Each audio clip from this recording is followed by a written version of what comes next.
CMRL case കേരളത്തിലെ മാധ്യമങ്ങളും വലതുപക്ഷവും രാഷ്ട്രീയ ഗൂഢാലോചനയുടെ ഭാഗമായി കെട്ടിപ്പൊക്കുന്നതാണെന്ന് CPM സംസ്ഥാന സെക്രട്ടറി MV ഗോവിന്ദൻ. എക്സാലോജിക്കിനെ എന്തിനാണ് വലിച്ചിഴയ്ക്കുന്നതെന്ന് സൂക്ഷ്മമായി പരിശോധിച്ചാൽ മനസ്സിലാകും. തദ്ദേശ തെരഞ്ഞെടുപ്പും നിയമസഭാ തെരഞ്ഞെടുപ്പും മുന്നിൽ കണ്ടാണ് മുഖ്യമന്ത്രിയെ ലക്ഷ്യമിടുന്നതെന്നും MV ഗോവിന്ദൻ പറഞ്ഞു. സാമ്പത്തികപരമായ എല്ലാം എക്സാലോജിക്ക് നിർവഹിച്ചിട്ടുണ്ട്. സുതാര്യമായ 2 കമ്പനികൾ തമ്മിൽ നടന്ന ഇടപാടാണ് ഇത്. ഇതിനെ തെറ്റായ രീതിയിൽ മുഖ്യമന്ത്രിയുടെ പേരുപയോഗിച്ച് രാഷ്ട്രീയപരമായി വലിച്ചിഴയ്ക്കുകയാണ്. മുഖ്യമന്ത്രിക്കെതിരായി രാഷ്ട്രീയപരമായി ഈ കേസിനെ ഉപയോഗിക്കാൻ രാഷ്ട്രീയ ഗൂഢാലോചന നടന്നെന്നും അദ്ദേഹം വാർത്താസമ്മേളനത്തിൽ പറഞ്ഞു.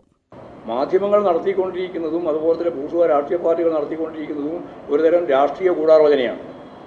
ആ ഗൂഢാലോചന ശക്തിപ്പെടുത്താൻ വേണ്ടിയിട്ടുള്ള ഓരോരോ വാർത്തകൾ ഇനിയും വരാൻ സാധ്യതയുള്ള നിരവധി വാർത്തകളുടെ ഭാഗമായിട്ട് അതൊക്കെ ഇനിയും വന്നുകൊണ്ടിരിക്കും.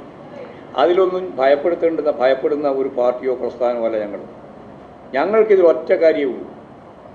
രാഷ്ട്രീയമായിട്ട് മുഖ്യമന്ത്രിയെയും മുഖ്യമന്ത്രി ഉൾക്കൊള്ളുന്ന പാർട്ടിയെയും പാർട്ടിയുടെ നിയന്ത്രണത്തിലുള്ള ഇടതുപക്ഷ ജനാധിപത്യ മുന്നണിയെയും അസ്ഥിരീകരിക്കാൻ നടത്തുന്ന ഒരു ശ്രമത്തെയും ഒരിഞ്ച് വിട്ടുകൊടുക്കാൻ ഞങ്ങൾ ഉദ്ദേശിക്കുന്നില്ല.